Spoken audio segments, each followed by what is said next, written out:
Well, hello and welcome, and my name's Chip Damato. I'm with Inland Cellular Telephone Company, and we'll get into that a little bit, just a little bit of background on Inland Cellular if you're not familiar with it. I've been with the company 23 years, basically started it up in Uniontown, Washington. Sorry, Dallas, I like to walk a lot, and he's already given me instructions on where to walk.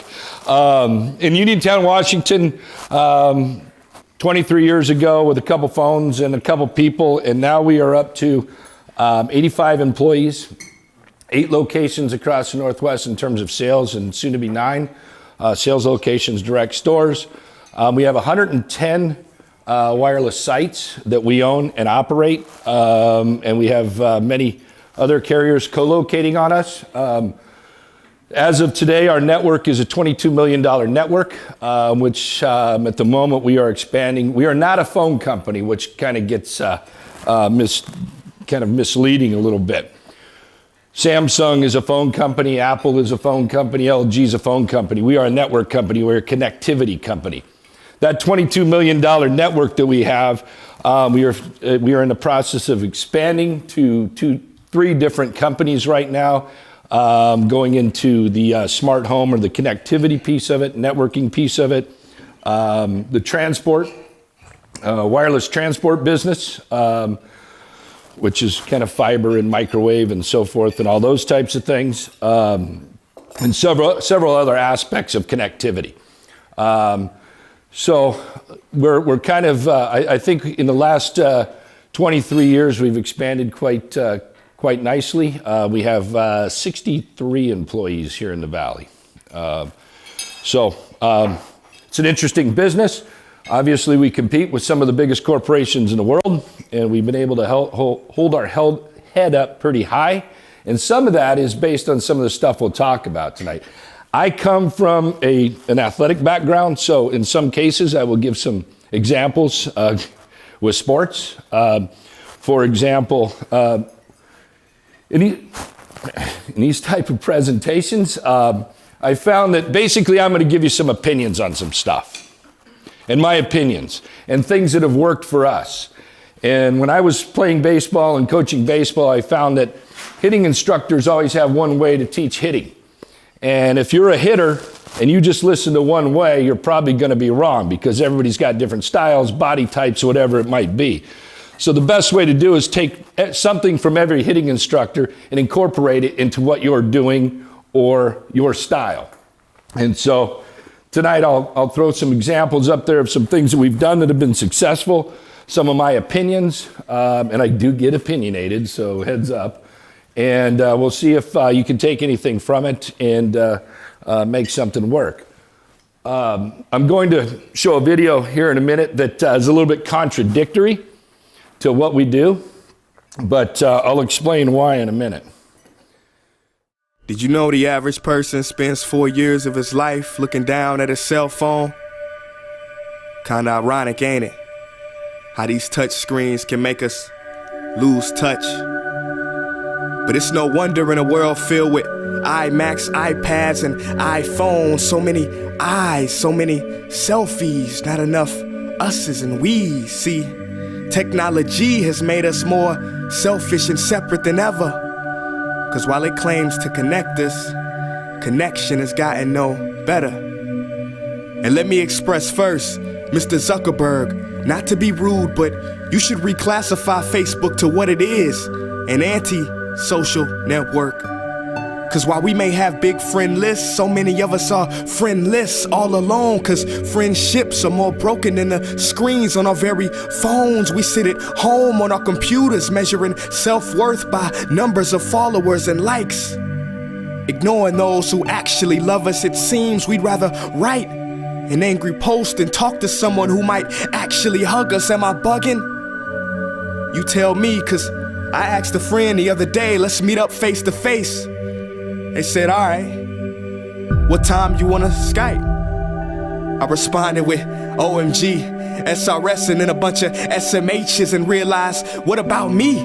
Do I not have the patience to have conversation without abbreviation? This is the generation of media overstimulation. Chats have been reduced to snaps. The news is 140 characters. Videos are 6 seconds at high speed. And you wonder why ADD is on the rise faster than 4G LTE. But get a load of this.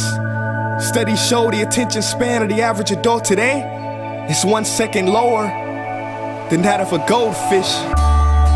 So if you're one of the few people or aquatic animals that have yet to click off or close this video, congratulations. Let me finish by saying you do have a choice, yes. But this one, my friends, we cannot autocorrect. We must do it ourselves. Take control or be controlled, make a decision. Me? No longer do I want to spoil a precious moment by recording it with a phone. I'm just gonna keep them. I don't want to take a picture of all my meals anymore. I'm just gonna eat them. I don't want the new app, the new software, or the new update. And if I want to post an old photo, who says I have to wait until Thursday? I'm so tired of performing in the pageantry of vanity and conforming to this accepted form of digital insanity. Call me crazy, but I imagine a world where we smile when we have low batteries. Cause that'll mean we'll be one bar closer to humanity.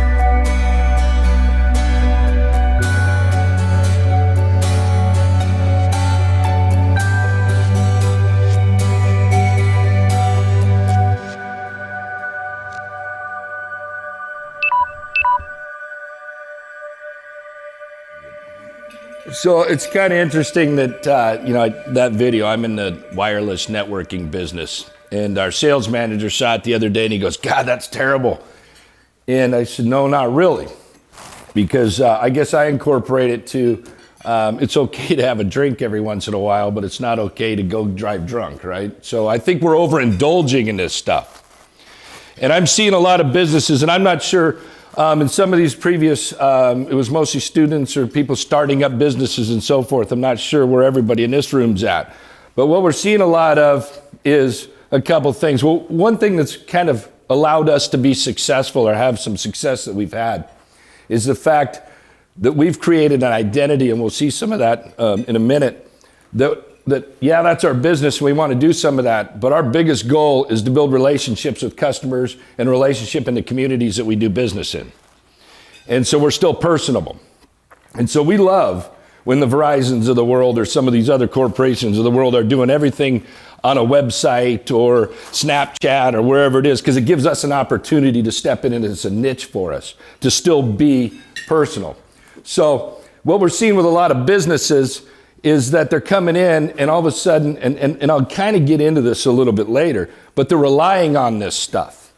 So ironically, I got to apologize a little bit, because as I'm doing this, I've got a computer here that's wireless with a WiDi, which is a cable in the back. So I'm mirror casting everything on the screen. And I'm using my phone to have the same thing and push the buttons to go. So I'm using technology, and it's a great tool, but overindulging in it it's kind of like that thing, drinking too much, right? Or something along those lines. I hope nobody sees me on a Friday night or something. Go out here. So anyways, we're seeing a lot of businesses are coming out, and that's what they're relying on, right? Or a lot of things everything's based on that is, well, we'll Snapchat them. Or we'll do it, we'll take our customer service calls on the website, or we'll sell stuff on the website, or we'll do these things without any personalization and losing touch with the customers that they're doing business with. And so there is a happy medium there. It's great to use the digital tools, and trust me, come buy as many as you want, but don't overindulge in them. And that's kind of what we're seeing a lot of, is everybody's kind of gone over the edge on some of this stuff. As I hit my phone for the next slide. So one of the things, again, that I've felt over the years that is really kind of an important, and again, this is the art of the sale, right? That's the topic that I'm speaking on. And if I'd have left that screen up longer earlier, it would have said the process. It's about a process. And I think a lot of people, there's a identity, or there's this misnomer about sales, that you're going in and you're selling stuff to people. In all reality, a business, a marriage, a coach, whatever it might be, is selling something, right? If I go into, last week I was in Nashville dealing with a bunch of vendors and they're trying to sell us stuff. Well, I'm trying to sell stuff back to them, right? I'm selling them on why they should give us this product at a lesser rate or something along those lines. Everything we do all the time is based on sales. And I wouldn't have known what to ask in a price or how to do these things unless we prepared before that meeting with these vendors.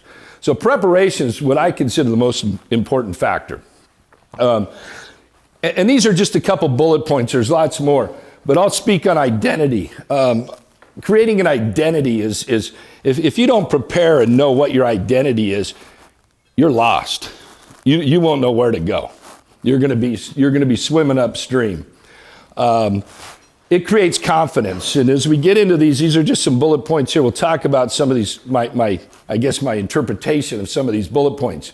An understanding of your identity, an understanding of what's important. Consistency, and I'll jump over, this is kind of interesting here. And I noticed this as I was kind of looking at it earlier today. I got consistency on there as a bullet point, and I got creativity and flexibility on there. Well, kind of contradicts itself a little bit. Well, when I look at it, what I mean by that is that consistency, I got to be consistent. We have to be, without preparation and know what we want to do, we've got to be consistent. It'll create consistency. If we're not consistent, we get into a lot of problems. But that consistency, ironic as it is, creates the ability to be creative and flexible because we know where we're at. And so now we can get out of that box a little bit and get a little bit gray because we have a plan and we understand it. So the idea of preparation also allows you to build a plan. Basically what it does, it gives you a foundation. So identity, what's an identity? Basically, before you can do anything in business, again, you have to create an identity. Who are you? What's your personality, right? When we started Inland Cellular, I really didn't know at the time a lot of this stuff. I mean, it kind of happened, right? And over years of, good thing that wasn't a beer. Over years of experience, it's happened, and then we've gotten better at it and better at it as time goes on. But what's my personality, right? What's your personality? And I think that's really important because if your personality has to fit what you're doing, right? You have to know what your personality is. Are you that person that's going to be a suit and tie person? Are you going to be that person that's going to start a business and you're going to wear jeans and a polo or shorts and flip-flops? Are you that person that's going to be a lot of rules? That's all right. I got the same ringtone when my wife called. Scared me.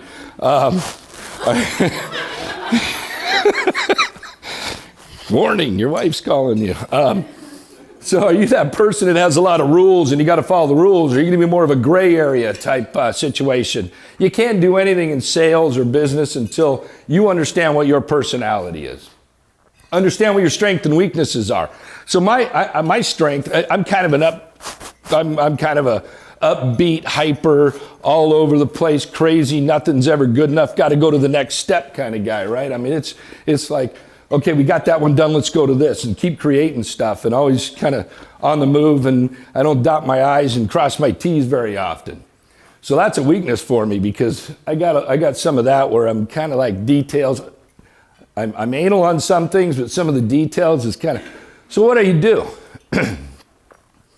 You got to go out and find people or tools. If you don't have a budget for a payroll or whatever it is, what we've been able to do over the years is find people that fill those voids, right? Go out and find somebody, because I know what my weaknesses are. I know I'm terrible at that stuff, and I got to slow down, and I got to get things under control and put them in a bucket at times. Well, we got some people that do that and basically slap me in the back of the head at times to slow it down. Without understanding what your strengths are and what you do really well and what you're really bad at, you can't get the right team in place. Right? I put football teams in there. I look at the New England Patriots, which I'm not a Patriot fan, but you got to respect them. And I don't know how many people follow football or not, but right now, by the way, the draft's on, so if anybody gets any alerts, don't tell me. So the New England Patriots got a great quarterback. Their whole team, their strength is this quarterback, right? I mean, this guy knows how to read defenses. He knows what to do. He's not the fastest guy in the world. He's not the biggest guy in the world. He doesn't have the strongest arm in the world. He's not a guy. He was like a 6th round draft picker later, I think, right? But they go out and they get wide receivers that run precise routes, and the receivers can understand what the defenses can do, and they prepare very well, and they understand all this. Instead of going out and get high-profile speed guys and all that kind of stuff, they understand how to put a team together. They understand their strengths and their weaknesses, and what their personality is as well, which is really important. A bullet point on there, and I learned this playing baseball years ago. What was I? What was my personality, right, when I was playing baseball? Was I the guy that was going to go out and hit a whole bunch of home runs? Was I a doubles guy? Was I a situational hitter, which means you hit behind the runners, you bunt, you move guys around? Was I a defensive guy? Was I a leader? Where did I fit into this team, right? What was my role to help us win a championship? And so then you can prepare for it, right? So I know I'm a doubles guy. I'm not a home run guy, right? So my best thing to do is, now I watch the videotape, and it goes back to that preparation, which is part of this whole process. So I go back and watch pitchers that are throwing against us the next night. Well, I know what this guy's going to throw, and I know what I'm looking for to be a doubles guy. And so I'm waiting for his tendencies. He's going to throw a fastball on the outside half, second or third pitch in the sequence. I know that because I prepared. And I know what my personality is, and I know what I want to do because I got a plan, so I'm able then to adjust to what happens there. A lot of guys made careers on that aren't the greatest athletes. Well, as far as I'm concerned, the reason I use athletics in that is because you transfer that same thing to business. You got to know, you got to prepare who you are, going back to this whole process thing, who you are first, what you're looking for, develop a plan, and know what you're going to do. You can't. If I walked up to the plate, slow, average, whatever it might be, and I didn't have that and some guy's throwing at me, I'm probably going to be unsuccessful. I'm just swinging. And a lot of businesses come out and don't do this work in advance. And a lot of salespeople or a lot of whoever it might be don't do this work in advance. And what are they? They're just swinging and hoping. Swing and hope is what we used to call it. So you're swinging and hoping if you're not doing the work ahead of time. Does your product, what's your product? Does it reflect who you are? So, the good thing about it, I just said I'm kind of a hyper person that doesn't like to sit still. I can't sit at a desk, always moving around. Well, there's no better business than mobile, right? So it actually worked out really well. I can move around. When my wife, 23 years ago, had another job, and I called her and I said, hey, I think I'm going to do this wireless stuff. At the time, cellular stuff. And she was on the other end of the phone and said, what are you thinking? And I said, well, what do you mean? She goes, nobody is ever going to talk on those things. And my comment was, nah, I think they got a shot. Because I thought it would be really cool. By the way, now she never gets off the thing, right? I mean, it's either playing a game or Facebook, and she's that guy you saw earlier in the video. But the reason I thought it had a shot, because it fit my personality, I thought it'd be really cool. I didn't want to sit still. I wanted to be going to do something and talk on a phone, or not be tied down at a desk or whatever it might be. So it fit my personality. So in sales or business or whatever it might be, does your product that you're trying to sell or anything else fit your personality? Because it's got to, right? You've got to have a tie to that. And now you know what your personality is because you stood in front of the mirror and went, all right, what's my personality? It hurts, trust me, sometimes. Does your marketing plan fit your personality? I like this, and can you identify with your target market? If I go around and ask people, and let's just say our sales staff who have different verticals or different people they do business with, and they say, this industry or this space or whatever it is, and you look at them and you go, really, can you identify with those people? And in a lot of cases, they'll look at you and go, no. I mean, if I've got a guy that does a whole lot better identifying with fish and game or a construction industry or something along those lines, but they're out talking to a professional organization or they're out talking to, hairdressers or whatever it might be, it's not gonna work. they can't identify to them. I got to get somebody in there that actually has something in common and can identify and understands that industry for it to be successful. And it's kind of, so you got to know what your target market is, where your strengths are, how your personality fits, and be able to adapt to that situation.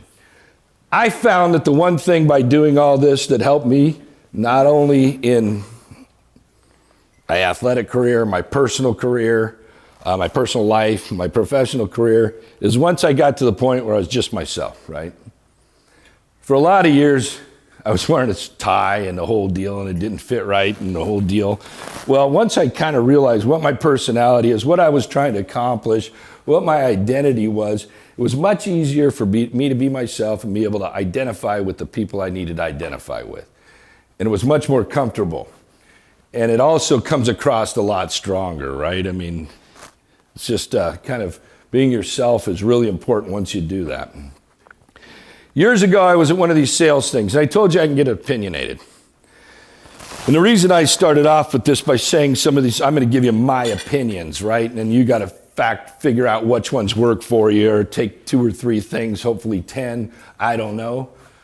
But I was at one of these sales things, you know, and the guy's in the back watching people come in and counting you as a $100 bill for everybody that comes in, and he gets on a plane and goes to the next one. So I'll say, I find these things all BS in a lot of cases. But this one guy said something that really struck home, and it's been around in my mind forever, right? And as I grew older and I had kids and the whole deal, he said, hey, there's one thing that you got to keep in mind. And it wasn't Curly or whatever that movie was. Now I'm showing my age. The one thing is, anything in business that happens is your fault.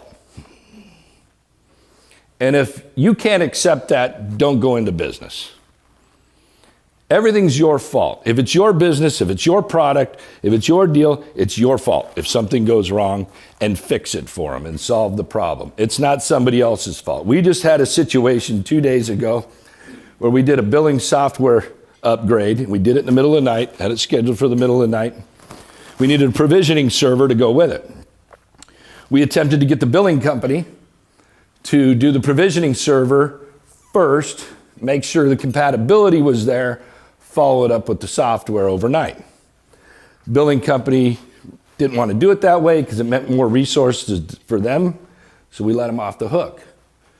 Yesterday, all day long, we were pretty much out. We could not provision any handsets.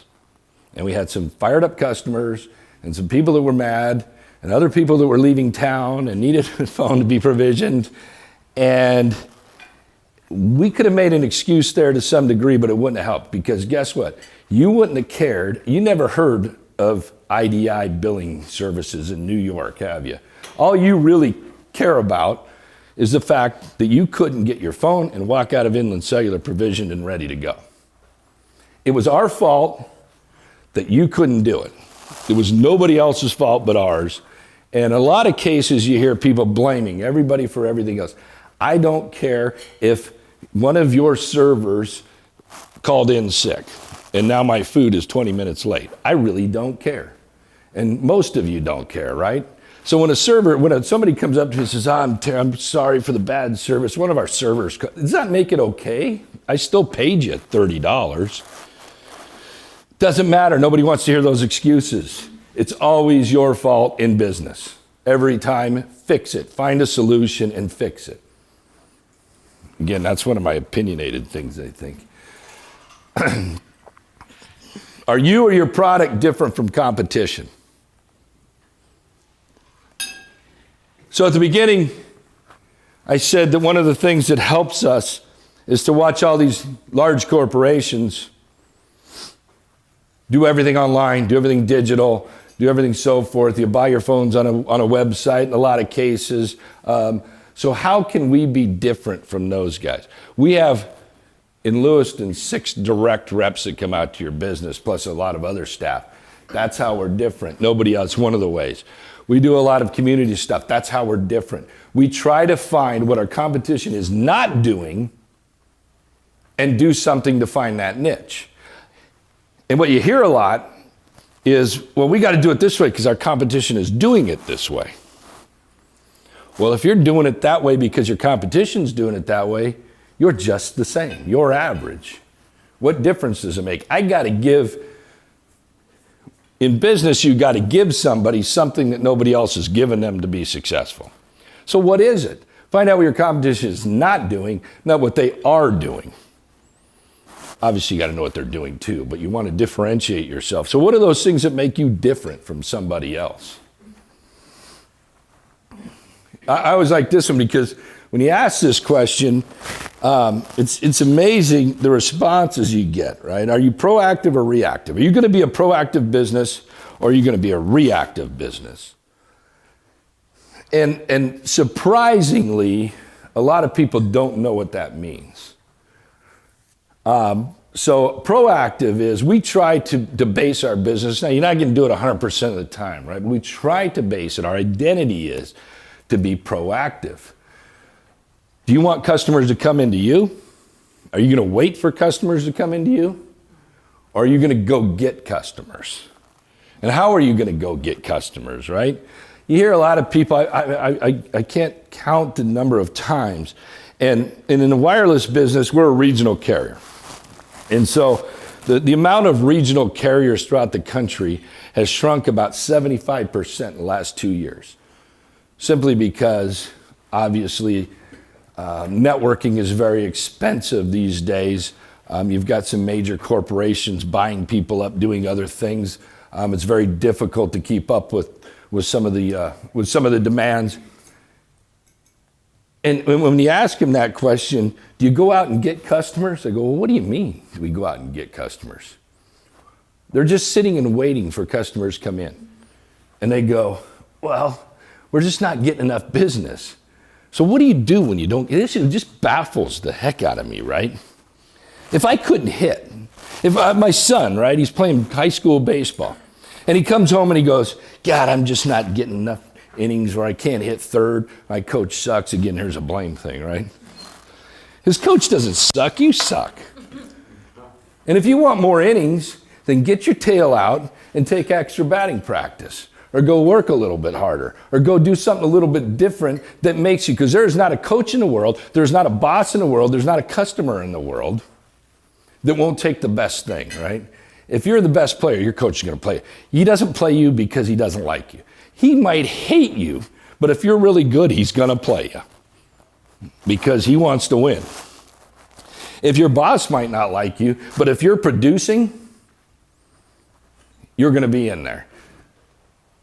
Same thing. You've got to go out and find a way. So when people say they're just not coming in, we're just not doing business. Well, why not? How come you're not doing? Are you different? Are you not differentiating yourself? You know what? You go back and ask some of these questions. It's amazing to me the amount of these companies. And to be honest with you, this is a little pat on the back, I guess. We get a lot of these regional carriers, and we'll go out to their place and do these types of things, or they'll call us and so forth. It's amazing to me to hear how many people don't know how to do that. And it's kind of got that old school mentality, well, they're just coming to us. Reactive is that thing where you wait for somebody to have a problem, right? Granted, 100% of the time it's very difficult, but you try to make this your identity.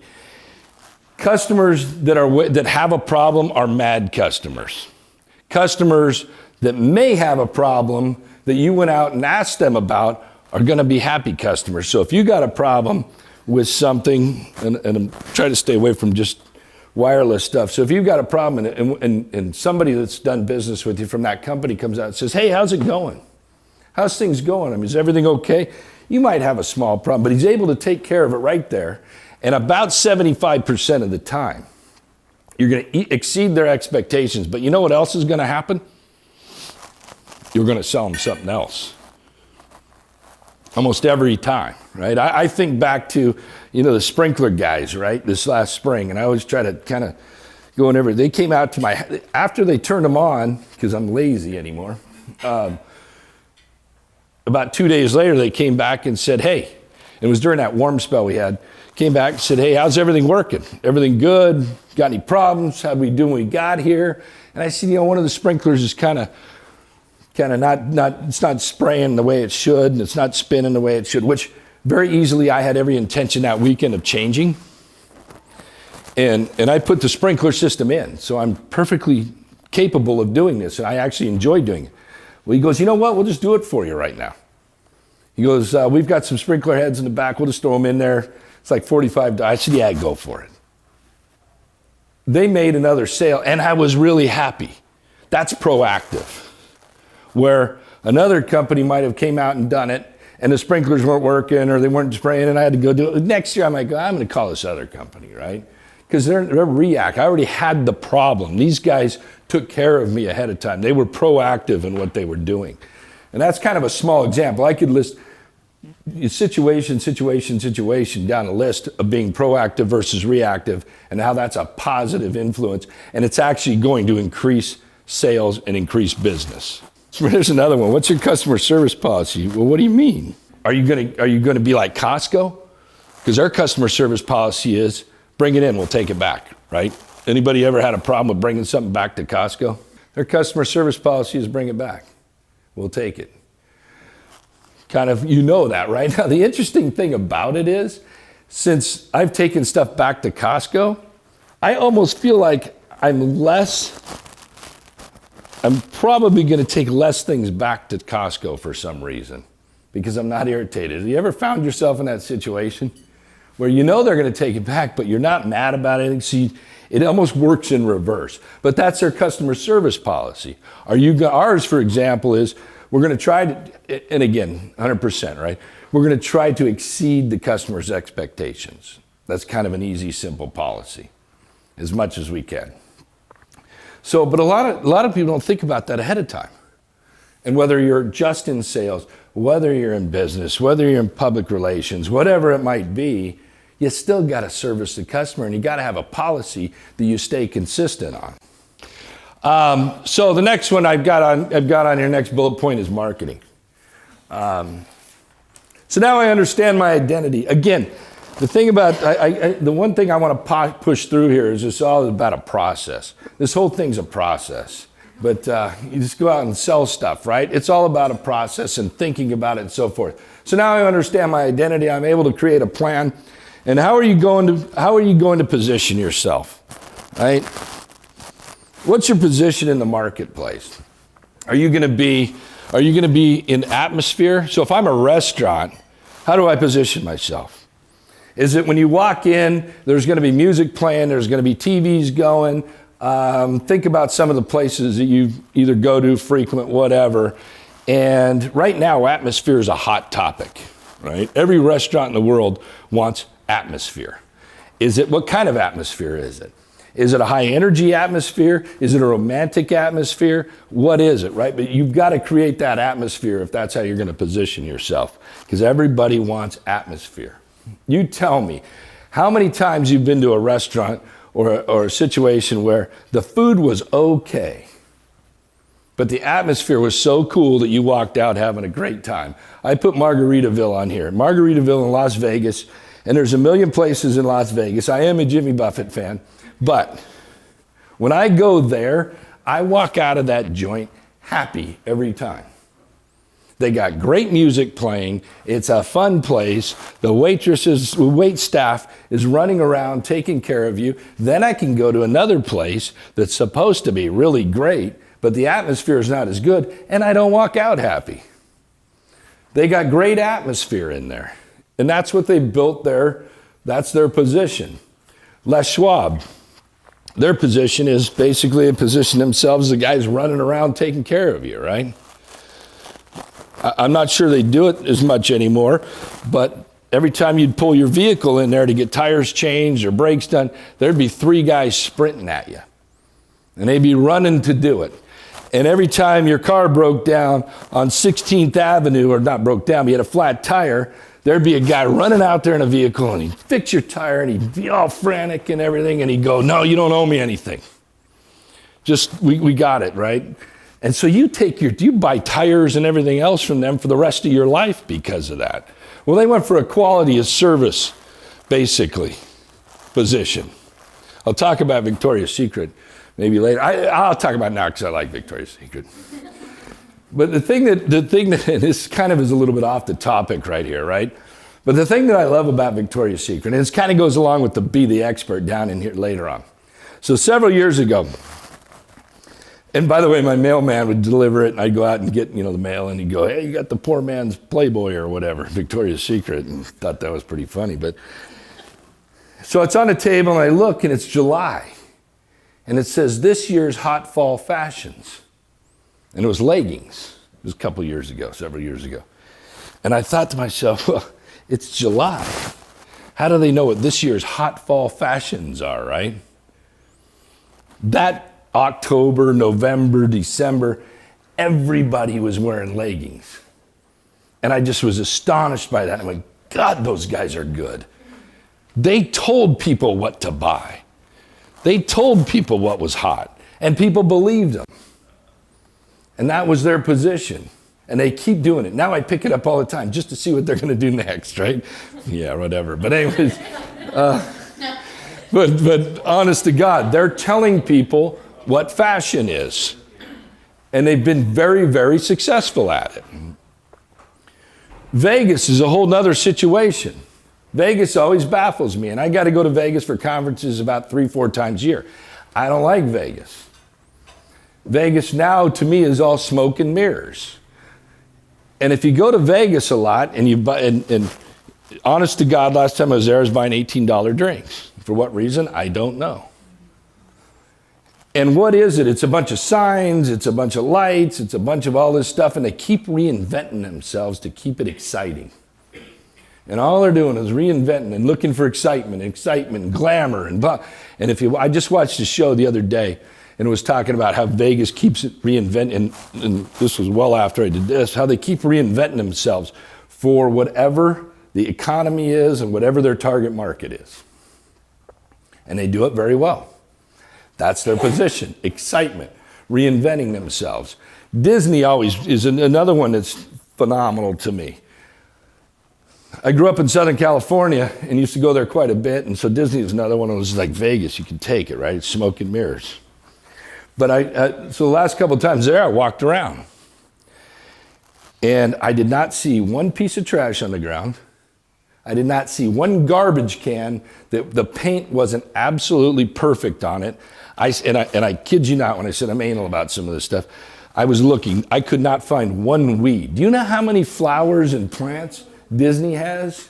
And how many planters? Not one weed. And their whole concept is, keep people and I know somebody that works there, right, and does the painting. They paint every night. Every single night they are painting. The lights go on. I don't know if you ever look, but there's lights, big lights out at Disneyland, and they light that place up.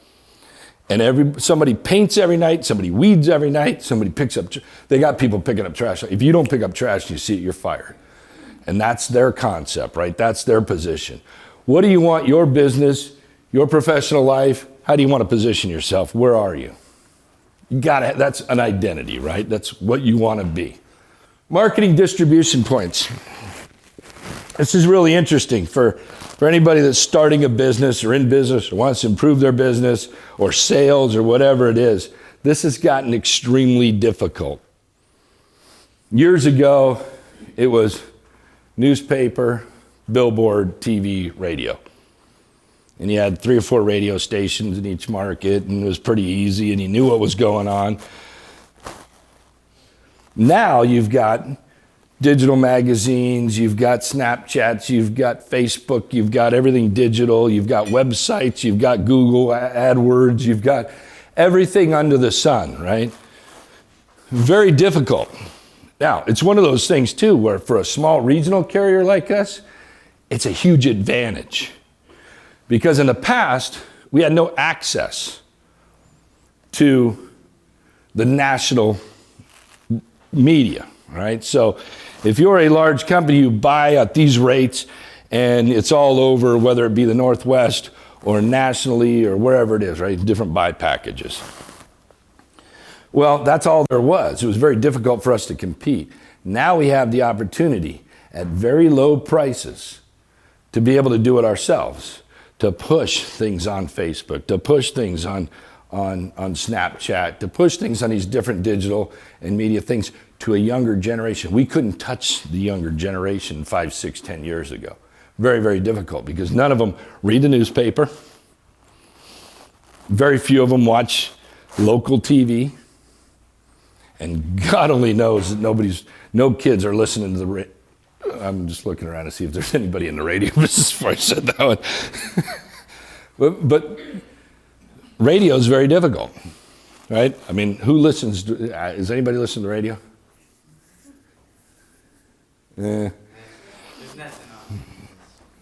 So if I'm a radio station, what am I doing?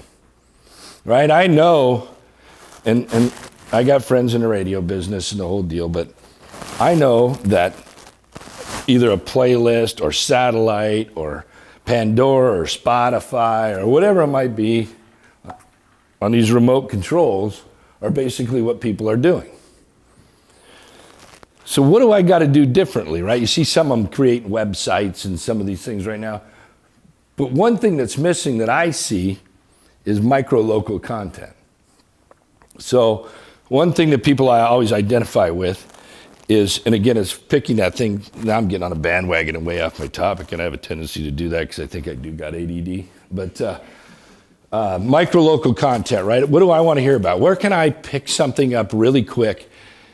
I can see the NFL draft right now. I can see the NBA playoffs with a push of a button, right? I could push a video with whatever I want. I could see something that Donald Trump said today or something along those lines. Where can I find about what kid just scored 22 points in a high school basketball game? Or what group of kids just went to Nashville for the DECA challenge? Or what? It's something along that. That's micro-local content. Where do you find that? In the newspaper, right? But it's very, very enclosed. You got to read it at 7 o'clock in the morning or wherever it is, and you got to find the location. And as we've seen people's, I am one of those goldfish, by the way, attention spans is very difficult. I don't want to pick up the paper and have to go look for it. I want to grab what I want. And most people want to grab. So in business, are you giving people the content and the information that they want, or are you making them go get the information? It's a little bit of that proactive, right? Find the content that customers may want, whether they're how-to videos,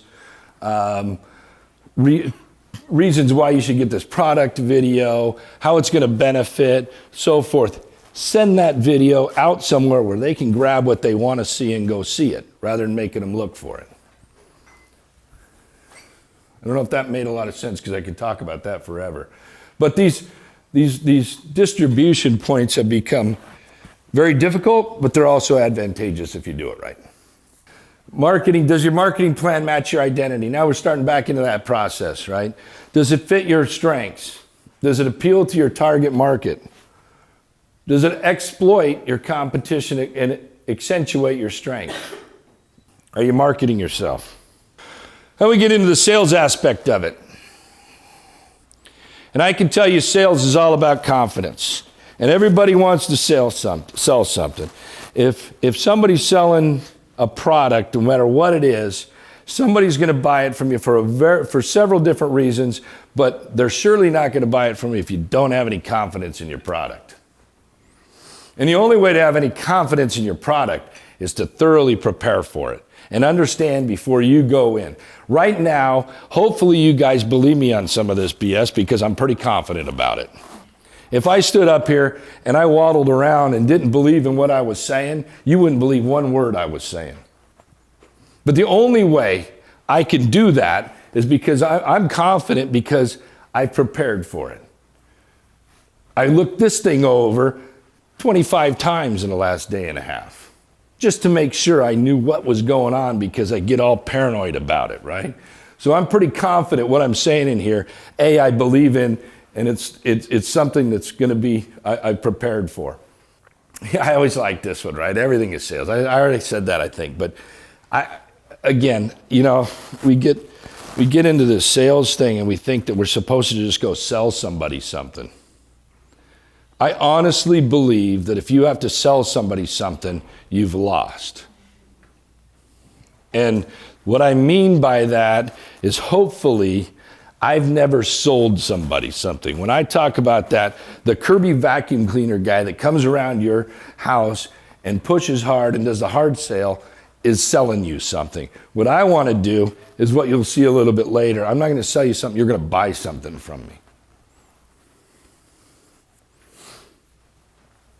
And when I say that too, it's kind of like, I think I had to sell my wife though. That was the thing to marry me. That's the only thing I can think of I've ever had to sell anybody on. But you're constantly doing it, right? You're constantly selling your kids on stuff. You're constantly selling your spouse on stuff. You're constantly selling your boss on stuff. You're constantly selling your customers on something. You're constantly selling somebody that's selling you something on something.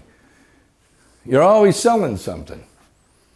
And if you don't believe that, you're in trouble, because I hear a lot of people going, sales guys. Yeah, I'm the biggest sales guy there is. I mean, that's all there is, right? I mean, now the confidence in sales creates passion.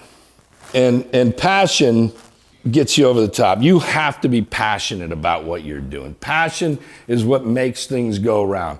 Passion is what sells stuff, right? If you're not passionate about what you're doing, don't do it. Get excited about it, right? But that's going back to the whole process now. Once you have created and understand your identity, you can develop a plan. Your plan drives confidence, which ignites passion. So I guess you probably get tired of kind of going back to this process, but really everything goes hand in hand and hand in hand in hand all the way through. And it all goes back to, you can't do anything until you're prepared, until you've done the proper preparation. This is one I always like. It took me a long time to figure this one out. Again, all these sales, all these what do they call them? Motivational speakers. Now that I think they call them life coaches. And I apologize if anybody in here is that. We can discuss it afterwards. But all this stuff that you go to these events and pay a bunch of money for and the whole deal, and they tell you stuff, and they always say, you got to listen, and then they go on to the next thing, and the whole deal. Everyone says listen, right? Every instructor you've ever had in business or sales or anything, right, says listen. There was a book that said men are from Venus, women are from Mars, or vice versa, or something like that, right? It should have just said listen, because that's what it really means. Nobody understands what anybody says when they say listen. Has anybody ever heard somebody say you got to listen, right? Listening, it took me a long time to figure that out, and I went, oh shit, what that means is... What that means is basically it's what somebody's saying, right? I mean, you can tell me something, but what I got to figure out is what you really meant by that. I mean, let's take the most basic one of all. Honey, what's wrong? Nothing. And if I believe that and I didn't listen, I think there was nothing wrong, right? But that's the most basic. That's like, you got to figure that one out early. The thing I've thought, and we'll get into listen a little bit more, but listening, when I'm talking to somebody, I won't get into that yet, but you can't listen without confidence. And I honestly believe that. The people that don't listen are the people that have no confidence, because what you're trying to do is interrupt them, because you don't want them to say something you don't want to hear. And you don't want to hear it, so you kind of throw your thing in your throat. Listen to the whole thing. I can't tell you how many customers I've had on the phone that are just fired up, and after you ask them a couple of open-ended questions, and you get through this, and you just listen to them for about 5 minutes, chew your tail off, when you get done, it's usually a pretty small thing. And if you've listened to what they've said, and what the real problem is, generally, you'll have a solution for it. And you can find a solution for them and solve the problem for them. But if you don't listen and somebody's chewing you and you're constantly thinking about a comeback to come back at them and tell them why it's not your fault, you'll never understand. You'll never be able to figure out a solution for them. Qualify. Another one. In sales, it's extremely important. What does that mean, right? It's kind of... If you walked into let's start here, right? Somebody walks into a store and says, may I help you? Yeah, I want blah, blah, blah.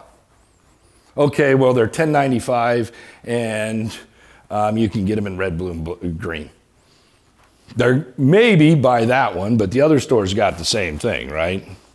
Well, what's wrong with, okay, can I ask you what you want that for? And start the open-ended process, right? And next thing you know, you understand. I want to know, by the time I get done with a conversation with somebody, I want to hear them, by listening, tell me that their wife just listened to The Voice last night and they thought it was really cool, and their daughter plays volleyball, and my son's 6'5". Let's say I'm selling them a car. Pretty soon I know that I got to have a sound system in there for them. I got to have a big back seat. I've got to have room for the volleyball team to get in. Blah, blah, blah, right? I mean, by asking and qualifying, if you walked into my office, you could sell me anything. I would buy anything from you. But basically, you're going to see all the pictures on my wall from every committee or organization I've been involved with. You're going to see a picture of my son fishing with me. You're going to see baseball pictures. You're going to see how easy is it for somebody to come into my office and put together a portfolio of their product that fits my needs. Somebody walks into one of our stores, hopefully, that one of our representatives, and this happens all the time, says, I want to get a phone. We'll throw it back a little bit. Okay, well, it's $49.95 a month, and the phones are $99. Ain't gonna work, right? Big deal. Hopefully, by the time you're done, we know why you need a phone, and in these days, what apps you're gonna need, what gear you're gonna need to go with it, and what things your whole family might need and what you're gonna use it for. So we can put a proposal together for you to fit or exceed your needs. And in a lot of cases, it's gonna be better than what you thought you were walking in there to get. Now, you can't do that if you're one of those dudes on the video. If you're one of those guys in the video that's got their nose down and you're doing stuff and you have no personal skills, you have no ability to ask people questions, build a relationship with them, qualify, know where their office is, so you can be proactive, you can't do that stuff. And it's extremely important because that's the big deal. We don't qualify people enough anymore because we have no personal skills anymore. We've lost it. Now, if you do, you're going to kick tail. Bang, I almost said it, Dallas, and I didn't. But if you do have those skills, you will win. Same thing I try to tell my kids all the time when they go, yeah, well, everybody else is doing it. Well, perfect, because if everybody else is doing it, then they're going to be average. You find a way not to do it, and you'll be better than average. Because I think average sucks. Be the expert. The whole Victoria's Secret thing is an expert. What they were is they were the expert on that. They told you what was going to be hot and you believed it. That was one of the cases, right? On the other hand is I happen to be in the electronics business, right? And you do not know how many people are experts in our business. Just like doctors. I go in to see my doctor, right? And I'm talking to him and I go, hey, how many people come in here and tell you what kind of drugs they need? And they shake their head and go, oh my God, right? Because how many people watch commercials, Google it, they're self-diagnosing themselves, and so they know exactly what drug they're supposed to, I mean, why go to the doctor? They walk in and go, hey, I got this, this, and this, and I need this. Experts, right? If you're a good doctor, you're gonna basically go, okay, what's wrong? Pull them back, go through the question asking, qualify, listen to what they say, and now diagnose them, right? That's what doctors are supposed to do. But anymore, we've gotten into the place where we don't do that. Doctors get out, and not in all cases, don't get me wrong, there's still some good ones. But same situation a lot of us are in, right? You gotta be the expert. You have to tell them, we know this business. We know what that person needs and what's going to be best for them in a lot of cases. There's probably about, and everybody goes, oh, kids, man, kids know this stuff. Kids are great. Kids know phones and, iPads and all this other stuff. No, they don't. They're the worst. And I can tell you that right now because you know what they do? They do it wrong in a lot of cases. Most cases that we can see, including my kids, who think they're experts and they're hacking stuff and doing things and so forth, most kids do it wrong because they're doing it in a very vulnerable way in a way, because they give no thought to the fact that somebody might be hacking them, or their stuff's out on the internet or it's somewhere else. They don't know it nearly as good as we think they know it. And in a lot of cases, you have to kind of push them in the right direction. But if you're not passionate, if you don't have an identity, if you don't know your product, if you haven't done the whole preparation piece of this, very difficult to be the expert. It's very difficult. And then somebody's going to walk out with a product that doesn't fit what they need, and it's not going to be right, and then they're going to be irritated with you. You know your identity, so you created a plan that allowed you to be confident, so you listened, and were able to qualify, establishing a passionate proposal that not only fits their needs, but gives them more than what they expected. It's a whole process. Everything goes together. You should never have to sell anybody anything. Customers will buy from you.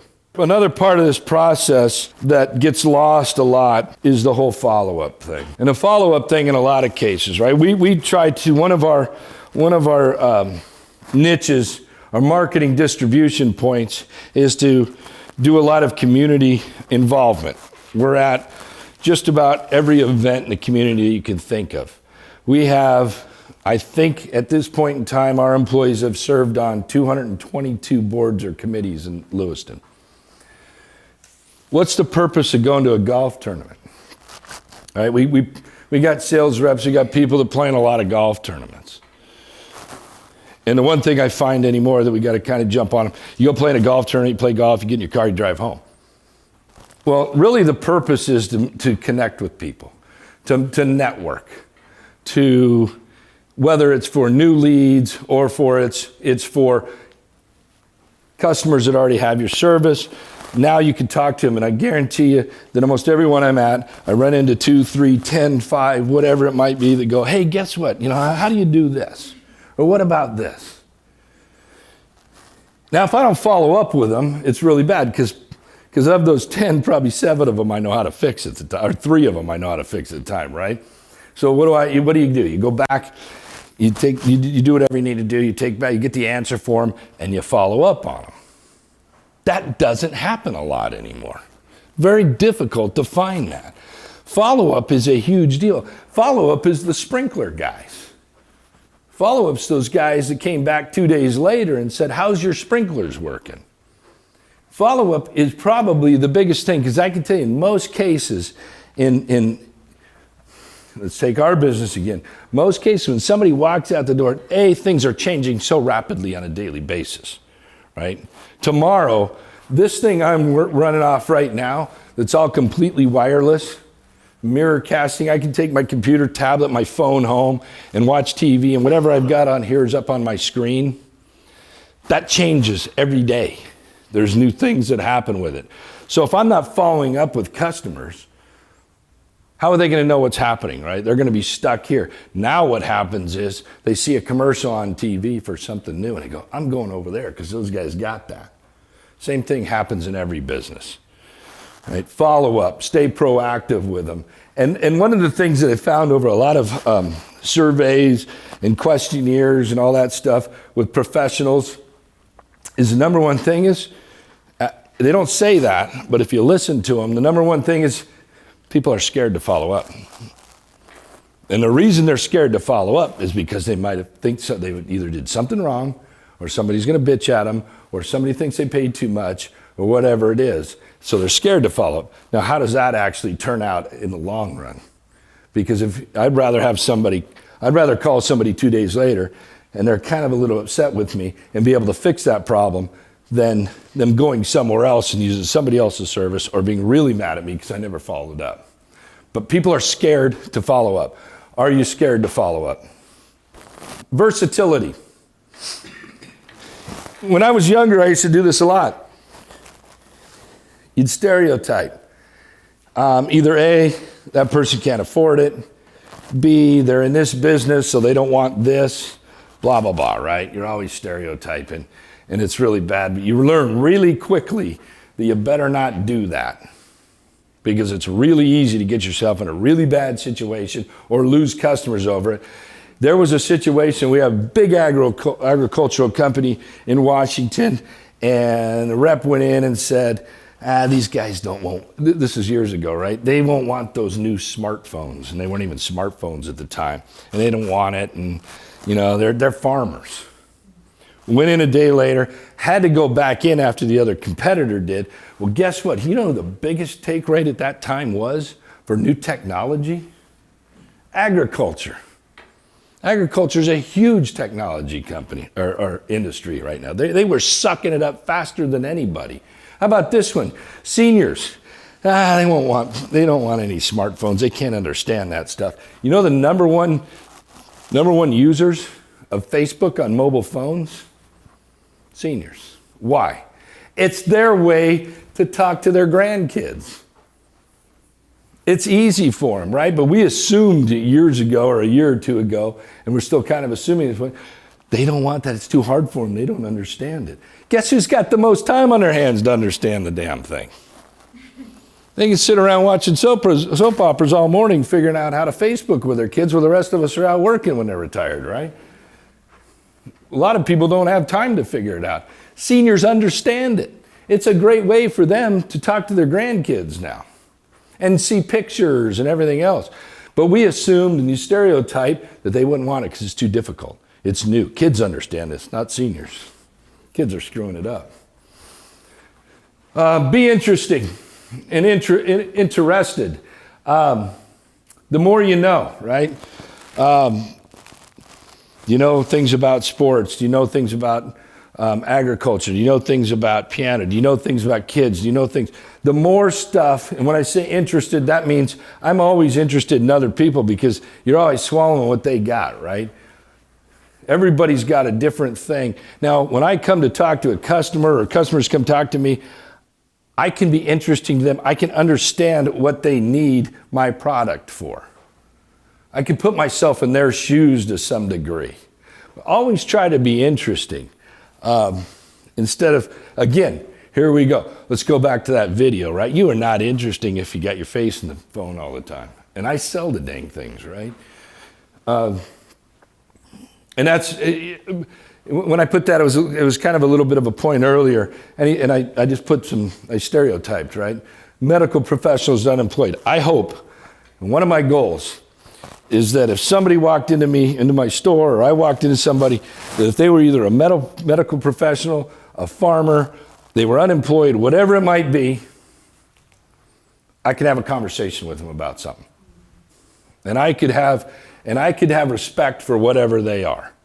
And hopefully they'll respect me on the way back because I've respected them. And you have to do that because they are all your customers. Far too often we throw people aside. This one's great. Everybody thinks they're a people person. I kid you not. We laugh our tails off because every interview that you do, 99.9% of the interviews, somebody's going to say, well, what are your good aspects? So say, well, I'm a people person. Everyone is a people. I've probably ran into maybe one person over the years that didn't say, I'm a people. If you're interviewing, don't say I'm a people person because most people laugh at that. What is that? What's a people person? I don't know. I mean, everybody's a people person, right? And everybody thinks they're a people person. Well, a people person is this person right here. Nobody cares about your problems or your excuses. Don't use them.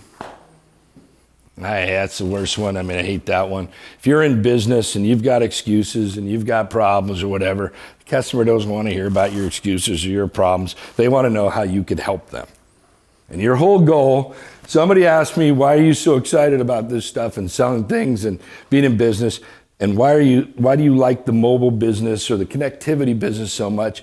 And you know what? This is honest God truth because we actually have a product that people are interested in and we can give them something that benefits their lives. And that's really kind of cool.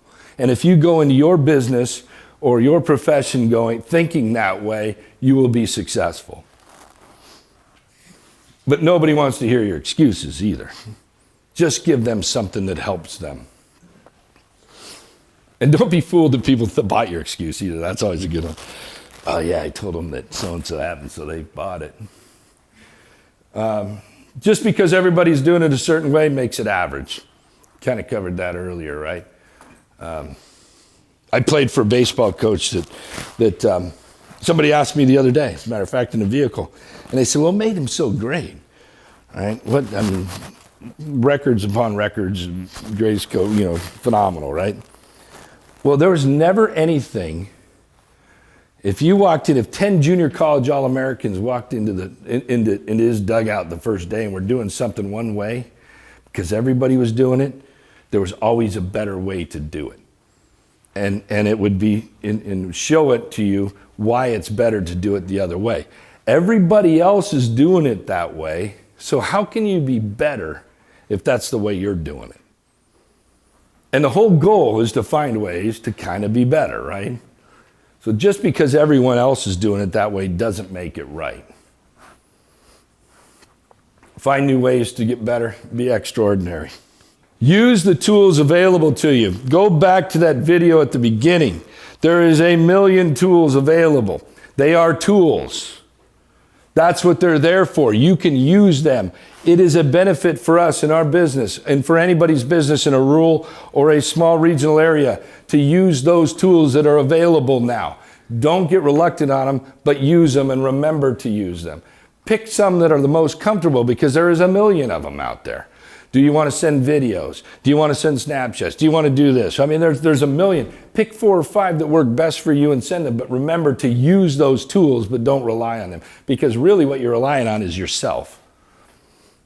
Can you handle rejection? Something to remember, right? You're going to get your tail kicked daily. You're going to get beat. We're working on a project right now that's 8 months old. And yesterday, sitting in the conference room going, God, it's not working the way we thought it was going to work. It's not. We're not giving up on it. You can't, if we went, yeah, God, it ain't working. What would we have left? And you're going to get beat up on a daily basis. If you don't get beat up 10 times a day, you didn't do anything that day. But you got to be able to handle it and understand that you're going to get rejected. And then the best thing here is learn from that experience. Be able to change with the trends. There's a guy in town that I have a lot of respect for. And if you watch what he does, he's in the restaurant business. And he could start a restaurant, and that restaurant doesn't work very good. And all of a sudden, it's going to evolve. And it's going to evolve. And it's going to evolve to where it is successful. Changing with the trends. And they could be subtle. It's a Vegas thing too, right? But it could be subtle. But you've got to be able to change with the trends and what's going on in either the industry or the space. You got to solve problems, be a problem solver. Now, it's like this one. Remember that the world owes you nothing, and you were entitled to nothing. And that's a difficult one because we see it a lot anymore, and we employ a lot of younger people these days. And boy, I'll tell you what, everybody owes them everything. The world owes me nothing. I got to go out and get it. And I got to be proactive. There's nobody that says, because I was born, I should get everything. And so you got to work hard at it.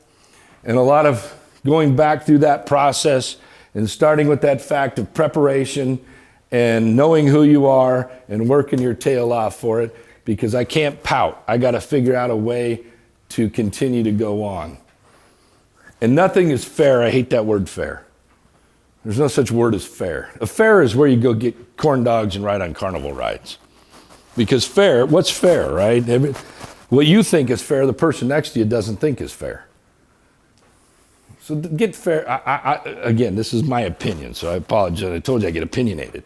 But if you go into a business situation thinking everything's going to be fair, you got another thing coming to you.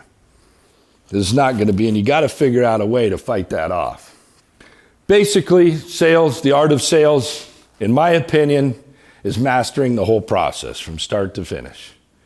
And again, that's my opinion and my experience, and hopefully I didn't bore you to death, and thank you for listening.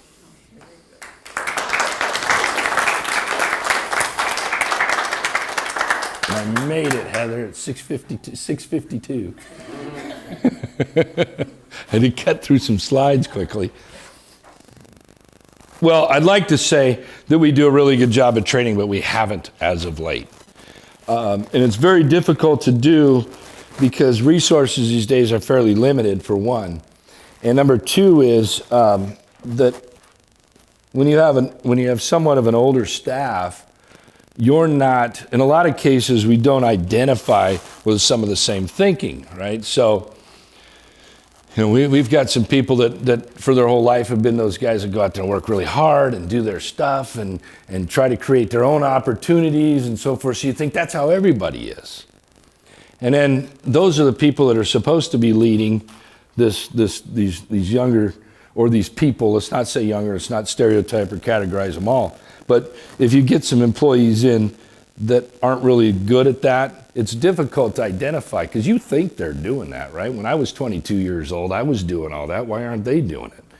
And so it's really, we're trying to kind of, and it's difficult because most of the people we're hiring now, well, anybody I hire now, I'm getting older, is younger. But so we're trying to kind of go back and identify a little bit and start a better training program. We have not been very good, self-admittedly, at doing that training with a whole new generation as we should be. And a lot of times I'll find myself, and we'll all find ourselves sitting there going, God, they suck, right? Or something along those lines. But really what that means is that we suck because we haven't done our jobs to train them. And so we're trying to kind of get to that point. We're not saying, if they do suck, then fire them. Otherwise, train them. And so we're trying to get a better program in kind of just that whole work ethic, this type of stuff training. So, well, if you'd asked me 20 years ago that we were going to have internet basically on our phones, and the handsets were going to be remote controls for your life, I would have never guessed it. It's interesting because nobody knows, right? The problem we're going to have, and that really is a very alarming thing in our industry that kind of goes unseen, is that the data traffic is moving so quickly right now that it's very difficult for anybody to keep up. 4K TVs on your phone, right? How are you going to do 4K TV on your phone? But the demand's there. We've created that demand for it. So it's really hard to predict that. What seems to be kind of a thing out there is basically virtual devices. And what I mean by virtual devices, interestingly enough, you might have seen them on TV shows or anything, but there's actually kind of some of the devices already out there that are in test, right? Where basically what I mean by that is it's in the air. So it's a screen in the air and your data's coming through there and not actually on a physical device. They're virtual devices. And so to be honest with you, it scares the hell out of me because you're going, God, you look at where, and it's not just kids. I mean, I know adults that don't think anything about going in and throwing their payments on a handset or something without any protection or anything. What's going to happen if you got virtual devices out there? Because to be honest with you, people are too lazy. The reason this industry has been really successful is because it's so convenient. And so the more convenient we make it, the more non-responsible people become with it. And so, but that's, if I was to kind of say where the direction it's going right now, you could look for virtual devices coming out here not too long. It's a dilemma I think a lot of companies are facing right now, is that comment about resources. So we have an outside sales staff, say a direct sales staff, and so we run into some of those same things. We're kind of trying to find ways to combat that, right? Because where it used to take 5, 10 minutes, 20 minutes to kind of set up a phone and get everything or change out a handset, it now takes a couple hours to a day because of porting and so forth. So we're having the same thing, right? A lot of those people are having a hard time going out and prospecting because they're constantly doing customer service. We've got some of them that have 2,000 accounts each. And so what we're coming up with, I mean, there's some of these tools that are available that we're looking at, but the hard part, and I'll answer it, I'm trying not to be a politician with it, but the hard part is finding that tool that is going to be digital or electronic, but still keep it personal. And so we're using a lot of at the moment, we're starting into a lot of the street level video type stuff. And then, I hate to say this, but database marketing right now has become really important for us as well. So collecting a lot of, and it sounds bad because everybody knows that Google's out there collecting every bit of information, but I'm talking about voluntarily collecting information. So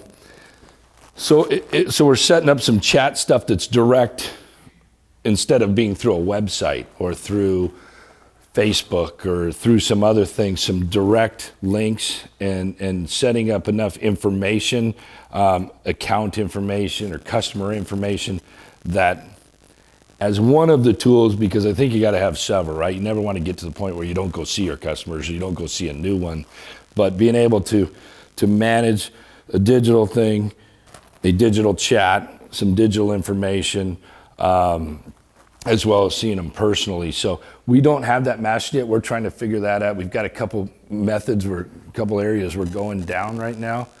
Seems right now, though, that creating street level type videos and pushing them out and being proactive with those is cutting into a lot of the customer service side of stuff. So if there's some questions that are currently happening or some things that we know are going to pop up, creating a street level video. When I say street level, I'm just talking about right from your phone and not getting into a big production type thing.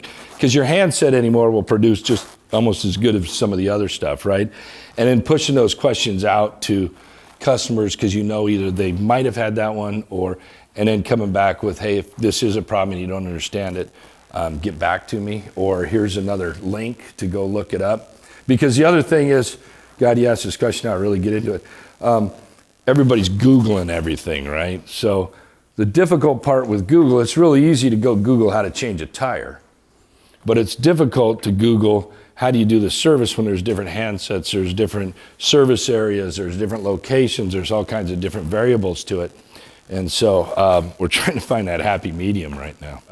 I think what we probably try to do the most is go back to some of those listening type techniques, right? And don't say anything to the customer until you actually you understand what the problem is. Because everybody it's probably the biggest thing. I mean, I hate it when I call up somebody and I'm upset about something and I can't tell them what I'm upset about, right? And then they get it wrong.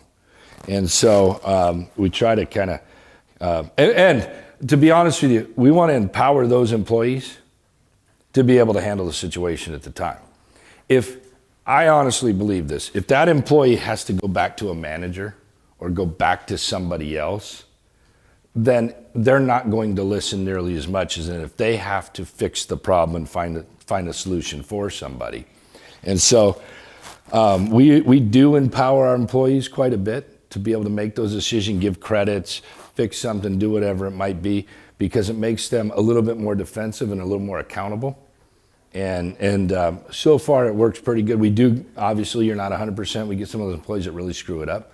But the other thing is, so what? You screwed it up. You screwed it up in a proactive way, in a positive manner, rather than being in a negative. I mean, if somebody gives too many credits or something, then it's a kind of a teaching experience rather than telling the customer to screw off because they were yelling at you. So I think empowering employees and letting them be more accountable helps with that defensive.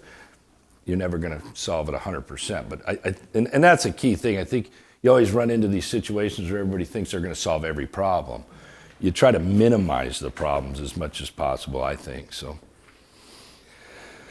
we've done it. We've tried to take it in every aspect. And so the way we developed, and sometimes you question it, but the way we developed our compensation packages years ago was we didn't want to create a sales environment necessarily, right? Where it's sell and get out.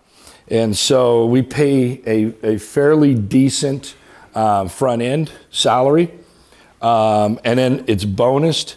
There's a small bonus, I shouldn't say small bonus, but there's a portion in there for individual performance bonus, and then there is another piece on the team bonus.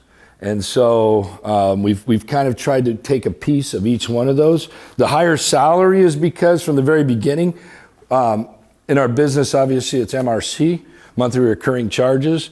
And so we wanted to make sure that those employees, if I sold you a phone, hopefully I'm coming back and you're my customer and I just don't let you go. So that portion is for customer service. One of the bonuses, or one of those, we call them bonuses and not commissions.